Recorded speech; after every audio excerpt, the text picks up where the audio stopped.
My YouTube channel, where each and every week I interview players one-on-one. And the cool thing about it is I always say I work for the fans. So I always take questions from you guys, ideas from you all, and I put that into my interviews with these players every week. And something very fun at the end of the interview is I do an activity like Office Olympics, just something really fun. And I don't always win, but that's not the point. Just so you guys can get the chance to see these players as people, not just as guys with helmets on running around on Sundays. It's really cool. So if I have your interest, please click subscribe to my YouTube channel and let me know what you think.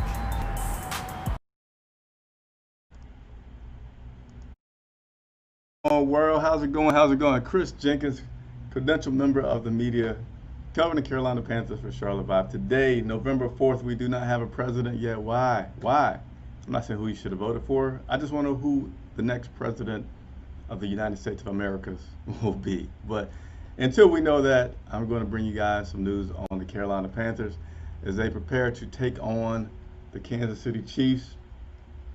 That game will be at 1 o'clock this Sunday, November 8th. So by far, no doubt, the biggest challenge of the season is preparing for these Kansas City Chiefs. Now, sometimes I do a question of the day or question of the video. I got one for you today.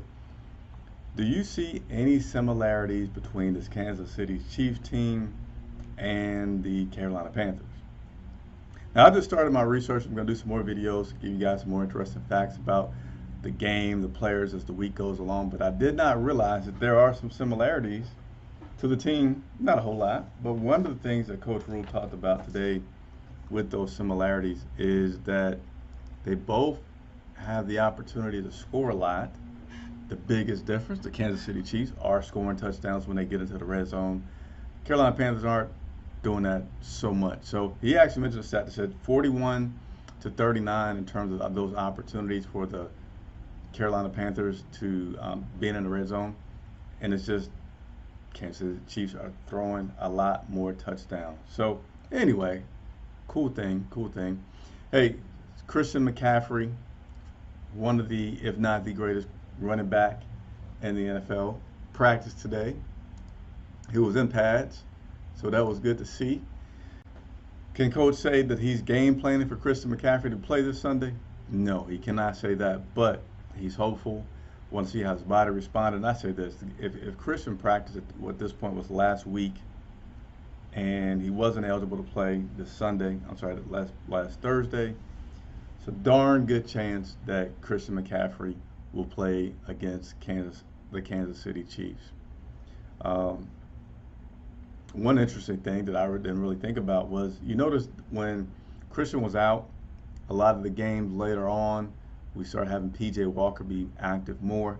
That was certainly due to P.J. also being what is considered an emergency tailback for the team. So we won't see P.J. used in that capacity. So if we start to see Will Grier out there more, kind of tells us that Will Grier is in more position to be that backup to Teddy than P.J. Walker. What's up, Trill? Big Willie Sal doesn't like our middle linebackers. You don't like Shaq Thompson? Jeremy Chin? Who do you not like particularly about our middle linebackers? I mean, I know you can say Tahir Whitehead because a lot of people are critical of Tahir, but I think the rest of our middle linebackers are pretty good. But I love hearing from you guys. Can't be the man of the people if I don't take questions from fans. So please, at any time that you're watching the video, especially if you're watching live, leave a comment. I also want to go ahead and mention if you're watching on Facebook Live or Twitter, that it's best if you scoot-a-daddle over to YouTube because I can see your comment coming there. What about some differences with these quarterbacks or observation of these quarterbacks? Because that question was asked to head coach Matt Rule and some of the players that we had a chance to talk to today, which would have been Brian Burns, Dante Jackson, a number of others, Ian Thomas. So I'm going to come back to that comment there in a second that Big Willie Sal just put up there for me as I try to do two things at once. Patrick Mahomes, right? What's the difference between preparing for a Patrick Mahomes and Murray that we played earlier this season for the Cardinals? So the biggest thing that people are saying about the difference in those two is, excuse me, 1 second. Murray No disrespect to Patrick Mahomes. And by the way, Brian Burns was calling him Pat. I don't know if I'm just old school and not up on everything, but I've never heard Patrick Mahomes being referred to as Patty. Leave a comment below if you have. But he says that Patrick Mahomes does not have the same top end speed and gears that Murray has. So he feels like when you see Murray scrambling, you can more than likely assume that he's going to go ahead and proceed with running the ball because he just, I mean, and deservedly so, he has some amazing speed. Probably could throw the ball and catch it himself. Versus Patrick Mahomes is fast, but doesn't have the blazing speed that Murray has. And so, and also with Patrick Mahomes, he just has a rocket of an arm of an arm of an arm and can throw the ball from so many different angles, so many different positions, whether he's in the right body mechanics or not.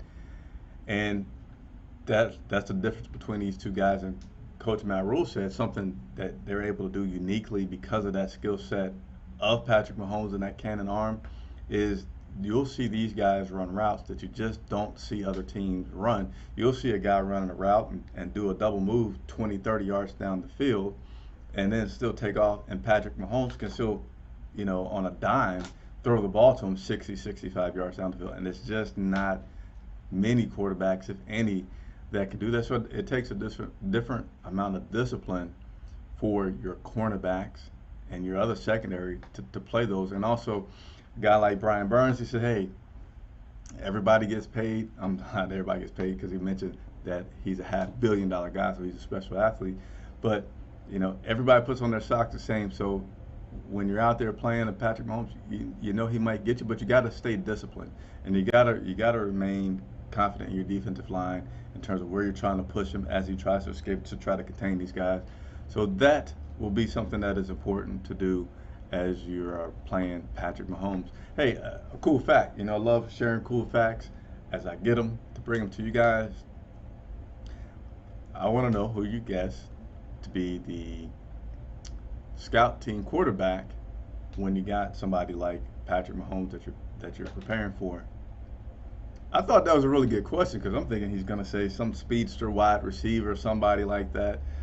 Even though, again, Patrick Mahomes' actually biggest asset is his arm.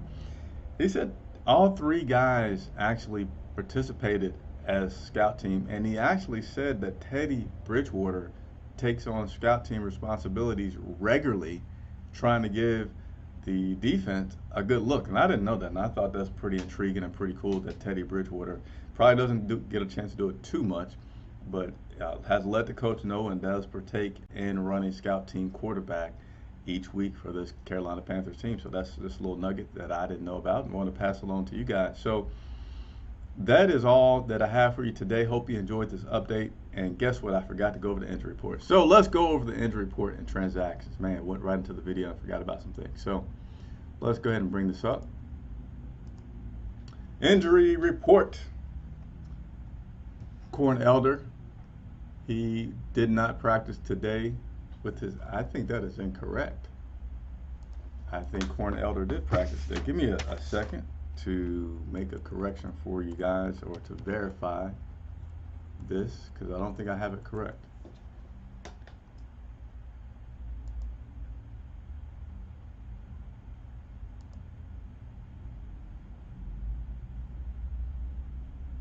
All right, so yes, I do not have that correct. Corn Elder was in practice today. He was a limited participant. I have it listed on the screen as did not participate. That is incorrect. Again, Corn Elder, cornerback, was limited in practice today. Ignore what you see here on the screen that says that he did not practice. All right, Zach Kerr, being bothered by his toe. He was a limited participant in practice today. And Russell Okung, he as well was a limited participant in practice today. Last thing I'm going to leave you guys with is the transaction report. All right, so transactions, we had quite a few that have taken place over the last few days. We had, these are listed as activated players. All were due to basically being out due to COVID. Those would have been center Tyler Larson. we got him back. Guard Michael Schofield, got him back. So you see right there, a lot of our offensive line, whether you're backup Tyler Lawson or Schofield, dealing with some COVID. We're concerned about the whole line breaking out or being put out with that, just out of precaution. That did not happen, but we had those guys back, Tyler Lawson and guard Michael Schofield, as well as good to see cornerback Rasul Douglas.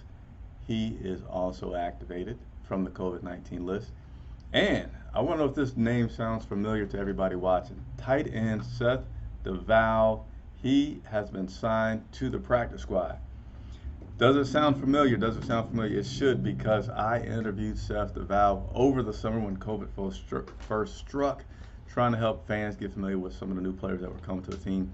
It was ironic, man. This guy was let go before he even had a chance to set foot into the building. And they were monitoring him, brought him back. He's cleared. He's now on the practice squad. And Coach Rule said it's strange that he's worked with this guy. This is the second time. And today was finally the first time that he got a chance to see Seth DeVal in person and in the building. So that is your latest Carolina Panthers report. Chris Jenkins from Charlotte Vibe. I hope you guys enjoyed it. Again, I work for you all. I mean that sincerely. You have questions for coaches, players, or reports that you'd like to see me do, leave a comment. I will make sure that I work for you and get that done. And also, hit that like button. It takes you a split second to do so. Sometimes you got to turn your phone sideways. It's a little bit easier to do. It helps me out a lot, as it helps other Panthers fans find out about my channel and the fact that I am here dedicated 100% to the fans. So if you do that, I appreciate it very much. Till I see you tomorrow,